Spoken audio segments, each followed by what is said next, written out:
The airport was chaos. Announcements echoed endlessly. Flights delayed, voices overlapping. People rushing past with tired faces and heavy bags.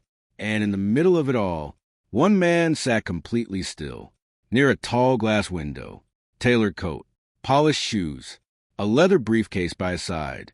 But in his hand was something that didn't belong in his world, a worn-out teddy bear. Its stitching was coming apart, one button iced slightly crooked. He held it gently, like it was the only thing keeping him together. "Mister, are you lost too?" A tiny voice, soft but clear enough to cut through the noise. He looked up. A little girl stood in front of him, pink cheeks, a knitted cat hat, a small backpack clutched tightly to her chest. She studied him like she could see past the expensive suit and into something deeper. "I can help you find your mommy," she said, completely certain. The man blinked. For a second, words failed him. Then, quietly, "Are you the one who's lost?" She nodded. "My mom was here," and then she disappeared.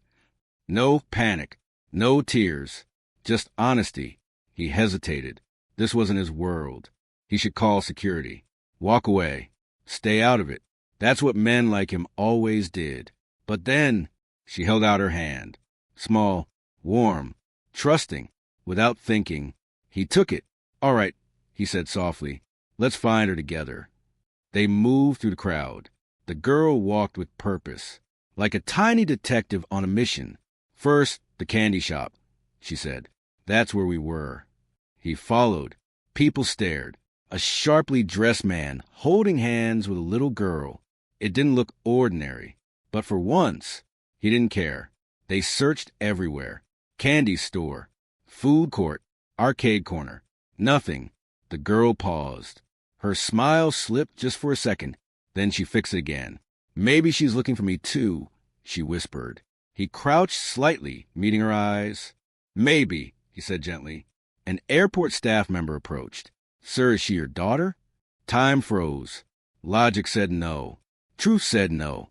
But the girl squeezed his hand tighter, trusting him completely. He swallowed. "Yes," he said quietly. "We're trying to find her mother." Moments later, the announcement came. A missing child. Same description. A flight attendant stepped closer. "I think we found her." They walked toward the security desk. A woman stood there, breathing fast, eyes wide, hands trembling. The moment she saw the girl, "Mom!" The girl ran. The woman dropped to her knees, pulling her into a tight embrace. "Are you okay? Are you okay?" Tears, relief, laughter breaking through fear. The man stepped back, silently, ready to disappear. "But, wait!" The woman looked at him. "You brought her back." He shook his head slightly. "She found me first." Then the girl noticed something. The teddy bear. She picked it up gently. "This is yours." He paused. A shadow passed through his eyes. "It belonged to someone a long time ago." The woman didn't ask more. She understood. Time passed. Flights were still delayed. The girl grew sleepy. The man spoke again. "There's a cafe upstairs. It's quieter." The woman hesitated, then nodded. "Okay." The cafe felt like another world. Warm lights, soft chairs, quiet air, far from the chaos below. The girl curled up in the seat, holding the teddy bear close. Within minutes, she fell asleep. Silence settled between them.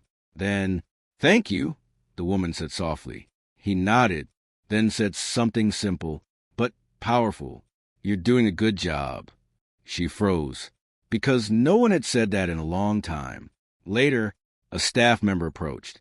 "Sir, your VIP lounge is ready." The woman shook her head quickly. "Oh, we don't need."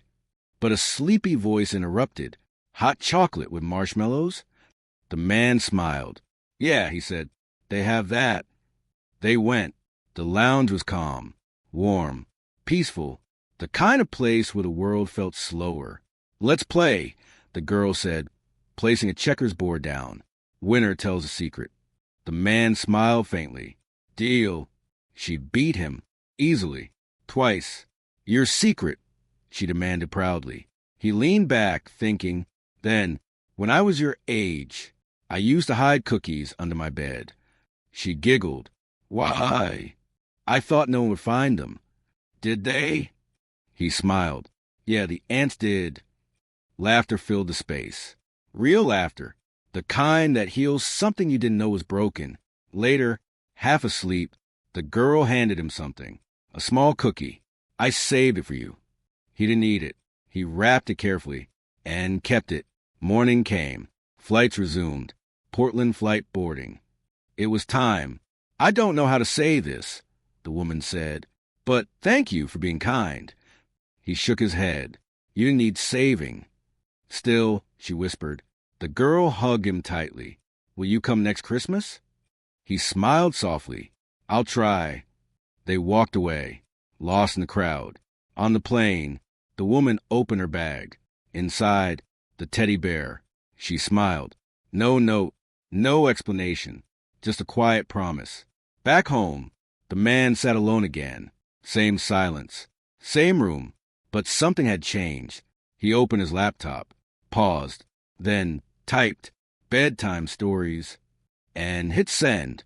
Days turned into weeks. Messages turned into conversations. Conversations turned into something more. One day, a book was published, a story about a lost girl and a stranger who helped her find her way. Because sometimes it's not money, not power, not success that changes a life. Sometimes it's just one moment of kindness,